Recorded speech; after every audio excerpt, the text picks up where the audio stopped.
વિદ્યાર્થી મિત્રો, આજે આપણે ગ્રામરમાં એક્ટિવ પેસિવ વોઇસ શીખીશું. સૌપ્રથમ આપણે એક્ટિવ વોઇસ શું અને પેસિવ વોઇસ શું એ શીખીશું. એક્ટિવ વોઇસ શું? તો એક્ટિવ વોઇસ એટલે કે જે વાક્યમાં doer of the action is important.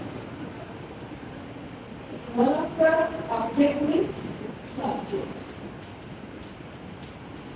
જેને આપણે વાક્યનો કર્તા એટલે કે ક્રિયાનો કરનાર કહીએ છીએ. અને passive voice means the action or object is important. એટલે કે જેને આપણે ઓબ્જેક્ટ કર્મ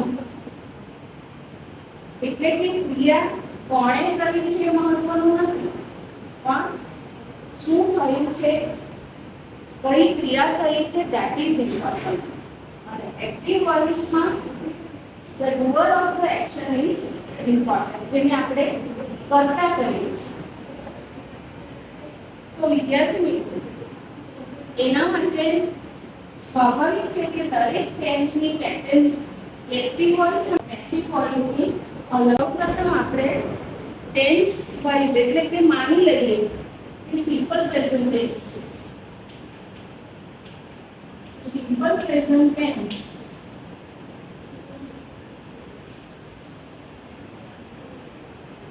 એટલે કે સિમ્પલ પ્રેઝન્ટ ટેન્સ સાદો વર્તમાનકાળ. હવે એનું આપણે એક્ટિવ વાક્ય જોઈએ, એક્ટિવ વોઇસ, તો એમાં ક્રિયાનો કરનાર દરેક ટેન્સમાં એક્ટિવ વોઇસમાં ક્રિયાનો કરનાર મહત્વનું છે. પણ ફોર એક્ઝામ્પલ એક આપણે ઉદાહરણ જોઈએ. ત્યાંથી મિત્રો આપણે થોડા એક્ઝામ્પલ્સ જોઈએ. Sneha watches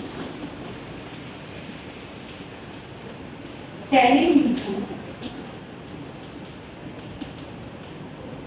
every day. હવે આપણે એ જોવું હોય કે આ વાક્ય એક્ટિવ છે કે પેસિવ, તો આપણે કેવી રીતે જાણી શકીએ? તો વાક્યની શરૂઆત કોનાથી થઈ છે? સ્નેહ means doer of the action. હવે verb watches every day. So it is simple present tense. રોજ બરોજની દૈનિક ક્રિયા છે કે સ્નેહા રોજ દેવી જોઈ છે. હવે આ વાક્યમાં સ્નેહા ઇઝ ઇમ્પોર્ટન્ટ. કોણ જોઈ છે? સ્નેહા જોઈ છે.